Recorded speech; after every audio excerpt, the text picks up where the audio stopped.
Hi friends, मैं हूं आफ्ताब अंसारी और आप देख रहे हैं द इंडियन लीगल नेटवर्क। दोस्तों, आज का ये लेक्चर बहुत इंपॉर्टेंट होने जा रहा है। आज का lecture constitutional law of India का है और ये लेक्चर बहुत इंपॉर्टेंट होने वाला है। इस लेक्चर में हम जानेंगे freedom of speech and expression in the Indian constitution, यानी कि भारतीय संविधान के अंतर्गत वाक्य स्वतंत्रता यानी स्पीच एंड एक्सप्रेशन यानी कि अभिव्यक्ति की स्वतंत्रता का जो अधिकार है उसकी व्याख्या करने जा रहे हैं। तो जानते हैं आर्टिकल 19 कहता क्या है। तो दोस्तों, आर्टिकल 19 में ये बात बताई गई है कि प्रत्येक व्यक्ति को भाषण यानी कि स्पीच और अभिव्यक्ति की स्वतंत्रता यानी कि एक्सप्रेशन की जो आज़ादी है वो प्रदान की गई है। भारत एक लोकतांत्रिक राज्य है और प्रत्येक जितने भी लोकतांत्रिक राज्य हैं उनका ये मूल आधार होता है। लेकिन भारत में ये मूल आधार तो है, लेकिन मूल आधार होने के बावजूद इसको पूर्ण अधिकार नहीं प्राप्त है, यानी कि एब्सोल्यूट राइट नहीं है। कुछ कंडीशंस इसमें दी गई है इस आर्टिकल में, जिसके तहत उस पर रिस्ट्रिक्शंस लगाई जाती है, उन पर प्रतिबंध लगाया जाता है। तो आज हम जानेंगे पूरा आर्टिकल 19 क्या कहता है। आर्टिकल 19 को 6 सब क्लोज में डिवाइड किया गया है। फर्स्ट से लेकर के 6 तक हम वो सारे डिस्कस करेंगे। सबसे पहले जानते हैं इसमें है क्या क्या इस आर्टिकल में। तो इस आर्टिकल में सबसे पहले हम पढ़ेंगे freedom of speech and expression यानी कि भाषण और अभिव्यक्ति की स्वतंत्रता पढ़ेंगे। उसके बाद पढ़ेंगे हम assemble peacefully and without any arms. उसके बाद हम देखेंगे एसोसिएशन के बारे में। उसके बाद हम जानेंगे भारत के पूरे क्षेत्र में स्वतंत्र रूप से घूमने की जो हमारी स्वतंत्रता है उसके बारे में हम पढ़ेंगे। उसके बाद हम ये जानेंगे कि भारत के किसी भी हिस्से में हम निवास कर सकते हैं, हमें किसी भी हिस्से में निवास और बसने की स्वतंत्रता है। अंत में हम इसमें डिस्कस करने जाएंगे practice of any profession in India, यानी कि भारत के अंदर किसी भी व्यापार व्यवसाय का हम अभ्यास कर सकते हैं, व्यापार कर सकते हैं। तो एक एक करके हम डिस्कस करते हैं। सबसे पहले हम देखते हैं भारतीय संविधान का अनुच्छेद 19(1) क्या कहता है।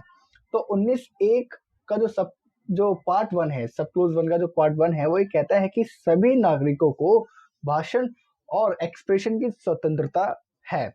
ठीक है, यानी कि जितने भी भारत में नागरिक हैं वो सारे के सारे अपने विचार अपने राय को पूरे आज़ादी से व्यक्त कर सकते हैं। वो लिख करके बता सकते हैं, बोल सकते हैं, किसी भी तरह के ड्राइंग कर सकते हैं, फिल्म के माध्यम से बता सकते हैं, पोस्टर के माध्यम से अपने विचार रख सकते हैं, किसी भी तरह के जेस्चर के माध्यम से अपने विचार रख सकते हैं। पर उन विचारों को कुछ प्रतिबंध लगाए गए हैं जो कि अनुच्छेद 19 के सब क्लोज 2 में बताया गया है। यानी कि भारतीय संविधान का अनुच्छेद 19 का सब क्लोज 2 ये बताता है कि भाई आपको ये सारी आज़ादी प्राप्त है, लेकिन कुछ ऐसे कंडीशंस हैं जहां पर आपकी इन आज़ादियों पर, इन स्वतंत्रता पर रोक लगाई जा सकती है। और वो क्या क्या है वो हम एक एक करके देखते हैं। भाई, आपकी स्वतंत्रता से यदि किसी भी तरह से भारत की संप्रभुता और अखंडता में अगर कोई भी प्रॉब्लम होती है तब आपकी स्वतंत्रता को वहां पे लिमिट कर दिया जाता है। स्टेट की जो सिक्योरिटी है यानी कि राज्य की सुरक्षा में किसी प्रकार से कोई भी समस्या उत्पन्न होती है आपकी आज़ादी से, तब आपकी आज़ादी को सीमित कर दिया जाता है। आपकी आज़ादी के माध्यम से विदेशी राज्यों के साथ जो हमारे संबंध हैं, फ्रेंडली जो रिलेशंस हैं, अगर वो हमारे किसी भी तरह से स्पीच और एक्सप्रेशन के माध्यम से अगर उसमें किसी प्रकार की समस्या होती है तो उसमें भी हमारी जो आज़ादी है उसको लिमिट कर दिया जाता है। पब्लिक ऑर्डर अगर मेंटेन नहीं हो पाता, शालीनता या नैतिकता में किसी तरह से कोई प्रॉब्लम होती है, या फिर न्यायालय की अवमानना यानी कंटेम्प्ट ऑफ कोर्ट होता है, या किसी की मानहानि होती है, या फिर किसी प्रकार से कोई किसी को अपराध करने के लिए अगर उकसाता है, तब वहां पर उस आज़ादी को लिमिट कर दिया जाता है, उस आज़ादी पर प्रतिबंध लगा दिया जाता है। तो अब देखते हैं कि ये कैसे कैसे काम करता है। तो देखिए, अगर भारत की जो संप्रभुता है और अखंडता में किसी प्रकार से कोई भी अगर इंटरफेयर करता है तो भारतीय संविधान का जो 16वां संशोधन है उसके द्वारा इसमें ये बात बताई गई है कि अगर कोई भी व्यक्ति अपने किसी भाषण या फिर एक्सप्रेशन के माध्यम से भारत को अलग करने की बात करता है या फिर उसकी जो अखंडता जो संप्रभुता है उसको तोड़ने की बात करता है, तब उसको पनिश किया जा सकता है या फिर उसकी उस आज़ादी को खत्म कर दिया जा सकता है, उसकी आज़ादी को लिमिट कर दिया जाएगा। या फिर स्टेट की जो सिक्योरिटी है, जैसे कि अभी हमने डिस्कस करा था, तो विधायिका जो है वहाँ पे ऐसे बहुत सारे कानून बना सकती है जहाँ पर व्यक्ति के भाषण या फिर उसके जो एक्सप्रेशन है उसकी स्वतंत्रता को लिमिट कर दिया जाएगा।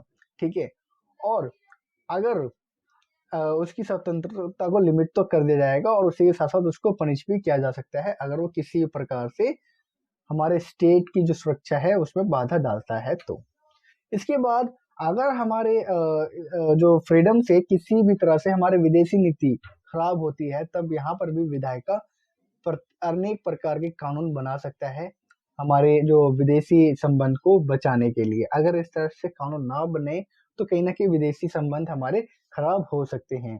इसी तरह से जो पब्लिक ऑर्डर है उसको मेंटेन करना बहुत जरूरी है। इसमें बहुत अच्छा एक हमारे पास एग्जाम्पल है रमेश थापर का जो मामला है। इस मामले में जो सुप्रीम कोर्ट है उसने निर्णय दिया था कि उसका ये निर्णय है कि जो सुपरिटेंडेंट जो है सेंट्रल जेल बोर्ड में डॉक्टर राम मनोहर लोहिया, ये उत्तर प्रदेश की स्पेशल पावर एक्ट की जो धारा 3 है ये एक असंवैधानिक घोषित कर दिया गया था। इस धारा के अंतर्गत ऐसे किसी भी व्यक्ति को दंडित किया जा सकता था जो किसी भी एक व्यक्ति को सरकारी सिंचाई के जो बकाया को देने के लिए भड़काता था। सर्वोच्च न्यायालय ने ये बताया कि ये जो प्रतिबंध है ये सार्वजनिक हित के अंतर्गत नहीं आता है, इसलिए इस पर जो है इसने जो सुप्रीम कोर्ट है इसने ये निर्णय दिया था कि यह जो प्रतिबंध है सार्वजनिक हित के लिए नहीं है। ठीक है, अब आगे चलते हैं और देखते हैं जो शालीनता या नैतिकता है। देखिए, शालीनता और नैतिकता में जो भी पब्लिशर है जो बुक पब्लिश कर रहा है या फिर किसी प्रकार का कोई भी पब्लिशिंग मटेरियल बना रहा है, ठीक है, अगर उसके किसी भी कंटेंट से या उसके बुक से किसी भी प्रकार का सेक्सुअल कंटेंट उभरता है, तब कहीं ना कहीं उसको वैलिड नहीं माना जाएगा, उसको वहीं पे रोक दिया जाएगा, उसकी बुक्स को, उसकी जो स्वतंत्रता है उसको वहां पे नष्ट कर दिया जाएगा। ठीक है, उसकी जो स्वतंत्रता है उसको रोका जाएगा। अब आगे चलते हैं, यहाँ पर भी एक लैंडमार्क केस है जो हमने सुरजन सिंह बनाम राजस्थान सरकार, इसमें ये बात बताई गई थी कि अनुच्छेद 2 जो ए है, जो भारतीय संविधान का अनुच्छेद 2 ए है, वो अश्लीलता से बरबरता है, यानी कि भाषण और अभिव्यक्ति की स्वतंत्रता पर पाबंदी लगाता है। लेकिन अगर वो पाबंदी सार्वजनिक शालीनता एवं नैतिकता के हित में होने के कारण एक अनोखी पाबंदी है, यानी कि अगर आपके भाषण से, आपके एक्सप्रेशन से किसी भी प्रकार की जो सामाजिक जो सार्वजनिक शालीनता है वो भंग होती है, तब उस पर आपकी उस पाबंदी पर रोक लगाया जाएगा। ठीक है, उसके बाद कंटेम्प्ट ऑफ कोर्ट है। इसमें बताया गया कि आप के किसी भी कार्य से अगर किसी व्यक्ति का जो मार्ग है उसमें आप बाधा डालते हैं या फिर कोर्ट के फैसले में आप हस्तक्षेप करते हैं या किसी व्यक्ति के कार्य में आप हस्तक्षेप करते हैं और उसके मार्ग में आप बाधा डालते हैं, तब वो कहीं ना कहीं असंवैधानिक माना जाएगा। मानहानि, गाइस, मानहानि का मतलब होता है कि आप किसी व्यक्ति को घृणा या अपमान का पात्र बनाते हैं, आप किसी व्यक्ति को डिफेम करते हैं, तो वो मान हानिकारक होता है। अगर आप किसी को डिफेम करते हैं तो इससे संबंधित आईपीसी यानी इंडियन पिनल कोड का जो सेक्शन 499 है उसमें पनिशमेंट दी गई है। अब बात करते हैं किसी भी अपराध के लिए उकसाना, यानी कि हत्या जैसे जो गंभीर मामले हैं वो तो शामिल है ही है, लेकिन इसके अलावा अगर आप किसी को उकसाते हैं, कोई भी एक चूक या कोई भी एक छोटा सा भी अपराध करने के लिए अगर आप उसको उकसाते हैं, तो आपकी जो आज़ादी है उसको वहाँ पे लिमिट कर दिया जाता है, वो आपकी जो स्वतंत्रता है उसको असंवैधानिक माना जाएगा, वो उसको लीगली नहीं माना जाएगा। आई होप आपको यहाँ तक सारा का सारा क्लियर है। अभी भी कोई डाउट है तो आप कमेंट करके मुझे बता सकते हैं। अभी आप सिर्फ और सिर्फ हमने ये देखा कि freedom of speech and expression क्या है भारतीय संविधान के अनुच्छेद 19 के अंदर। 19 का सब क्लोज 1 हमने अभी डिस्कस करा था। अब आगे हम डिस्कस करने जा रहे हैं असेंबली। ठीक है, यानी कि किस तरह से हम असेंबल हो सकते हैं, ये आर्टिकल 19(1) का पार्ट भी है। तो भारतीय संविधान के अंदर प्रत्येक व्यक्ति को शांतिपूर्ण तरीके से बिना हथियारों के इकट्ठा होने का अधिकार है। ठीक है भाई, बहुत सारी सभाएं होती हैं, जुलूस निकलते हैं, बहुत सारी बैठकें होती हैं। ठीक है, तो ये सबको, ये अधिकार प्रत्येक नागरिक को प्राप्त है। पर कंडीशन ये है कि आपकी उस सभा से किसी प्रकार का कोई नुकसान ना हो। ठीक है, आपकी उस सभा में किसी प्रकार का कोई वायलेशन क्रिएट करने वाला हथियार ना हो, तब आपकी वो सभा उचित मानी जाएगी। यदि आपकी उस सभा के अंदर कोई असंवैधानिक तत्व पाए जाते हैं तो अनुच्छेद 19 के सब क्लोज 3 में ये प्रावधान दिया गया है कि शांतिपूर्वक जो एकत्रित होने का अधिकार कोई भी बात किसी भी मौजूदा कानून के संचालन को प्रभावित नहीं करेगा। यानी कि आप जो हैं इकट्ठे हो रहे हैं, आपको पूरा अधिकार है इकट्ठे होने का, एकजुट होने का, लेकिन जो कार्य चल रहा है, जो कानून अभी चल रहा है, उसको प्रभावित नहीं करेगा। दूसरा, जो राज्य की संप्रभुता और अखंडता है उसके हित में होना चाहिए, उसमें कोई रुकावट नहीं आनी चाहिए। ठीक है, तीसरा अगर हम बात करें तो जो सार्वजनिक व्यवस्था है, ठीक है, उसमें किसी प्रकार का आप रुकावट नहीं डाल लेंगे। ठीक है, यदि आप ऐसा कुछ भी कार्य करते हैं जिससे तीनों चीजें बाध्य होती हैं या इन तीनों चीजों पर इफेक्ट पड़ता है, तब आपकी उस असेंबली को क्या किया जाएगा, प्रतिबंधित कर दिया जाएगा। ठीक है, आई होप आपको यहाँ तक क्लियर है। अब आगे चलते हैं और देखते हैं एसोसिएशन, यानी कि भारतीय संविधान का अनुच्छेद 1(c) जो है वो प्रत्येक नागरिक को संघ, यूनियन या सहकारी समिति बनाने का अधिकार देता है। पर ये जो अधिकार है ये हड़ताल करने का अधिकार नहीं देता है। यानी कि आप कोई भी एसोसिएशन बना सकते हैं, ठीक है, कोई भी यूनियन बना सकते हैं, कोई भी सहमति बना सकते हैं, कुछ भी आप बना सकते हैं, वो सब कुछ सही है।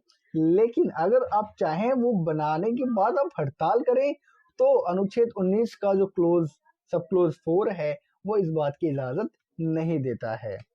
आगे चलते हैं, भारत के पूरे क्षेत्र में घूमने की जो स्वतंत्रता है वो प्रत्येक नागरिक को प्राप्त है। ठीक है, और उसकी कुछ कंडीशंस हैं। अब वो क्या है, भारतीय संविधान का जो अनुच्छेद 19 का सब क्लोज 5 है वो ये बताता है कि भाई आपको पूरा इंडिया घूमने का आज़ादी तो है। ठीक है, सब क्लोज 1(b) के अकॉर्डिंग आप पूरा इंडिया घूम सकते हो, किसी भी तरह से घूम सकते हो, सड़क से, हाईवे से, कैसे भी आप चाहें वैसे घूम सकते हैं।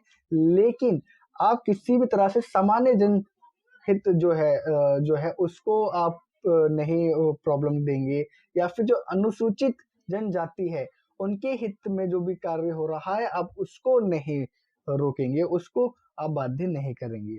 ठीक है, यदि आप इन कंडीशंस को फुलफिल करते हैं तो आप पूरे इंडिया में कहीं पर भी आप जा सकते हैं, कहीं पर भी आप घूम सकते हैं, कोई भी रास्ता आप चुन सकते हैं। पर आपके आने जाने से, आपके घूमने फिरने से किसी भी तरह से सामान्य जनहित जो है वो प्रभावित नहीं होनी चाहिए, और अनुसूचित जनजाति जो है उनको कोई भी तरह की प्रॉब्लम नहीं होनी चाहिए। अब बात करते हैं भारत के किसी भी हिस्से में निवास करने और बसने की। तो भाई आप भारत के किसी भी हिस्से में आप जाकर के बस सकते हैं, पूरी पूरी आपको आज़ादी है। ये भारतीय संविधान का अनुच्छेद 19(1)(e) ये बात कहता है।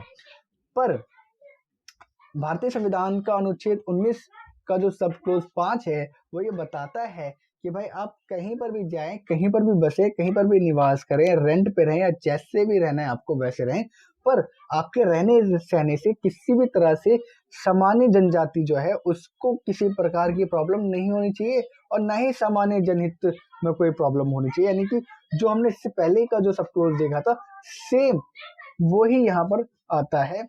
ठीक है, अब बात करते हैं हम किसी भी पेशे का अभ्यास, यानी कि प्रैक्टिस ऑफ एनी प्रोफेशन की बात करते हैं। यानी आर्टिकल 19(g) जो है, आर्टिकल 19(1) का जो सब क्लोज जी है, पार्ट जी है, वो ये गारंटी देता है कि भाई आप भारत के अंदर कहीं पर भी कोई भी व्यवसाय कर सकते हैं, किसी भी पैसे का व्यापार कर सकते हैं, आप प्रैक्टिस कर सकते हैं, पूरी गारंटी देता है।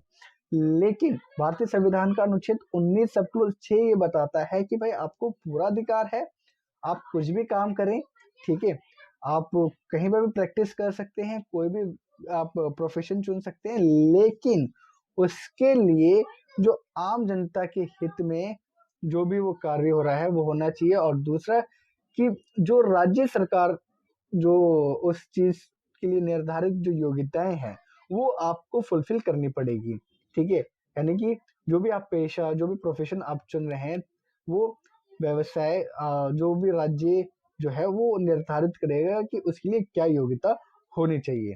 अगर आप वो सारा क्राइटेरिया फुलफिल कर रहे हैं देन आप वो प्रैक्टिस कर सकते हैं, वो कार्य आप कर सकते हैं, ठीक है। और आम जनता की वो जनहित में होना चाहिए वो कार्य, ये नहीं कि उसके जनहित में ना हो, उसके अगेंस्ट हो, तो ऐसा भी नहीं होना चाहिए।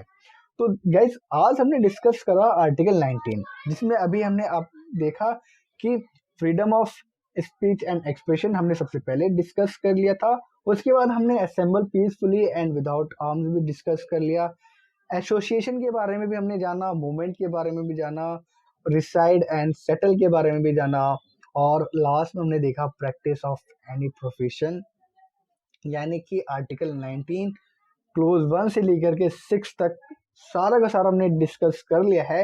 अगर आपको कोई भी डाउट है देन आप मुझे कमेंट करके बता सकते हैं, पूछ सकते हैं। और प्लीज़ आपने मेरे चैनल को सब्सक्राइब कर दिया है तो बहुत अच्छी बात, नहीं करा तो वीडियो एंड हो चुकी है। आप वेट आप किस चीज़ का कर रहे हैं, वीडियो को सब्सक्राइब करें, चैनल को सब्सक्राइब करें, वीडियो को लाइक करें, अपने दोस्तों के साथ ज़्यादा से ज़्यादा शेयर करें। मिलते हैं नेक्स्ट वीडियो में। अगर आपको कोई भी वीडियो लगती है कि उस पर भी वीडियो बनानी चाहिए, उस टॉपिक पे वीडियो बनानी चाहिए, तो कमेंट करके आप मुझे बता सकते हैं। मैं जल्द ही मिलूंगा एक नई वीडियो के साथ। तब तक लिए मिलते हैं। जय हिंद, जय भारत, धन्यवाद।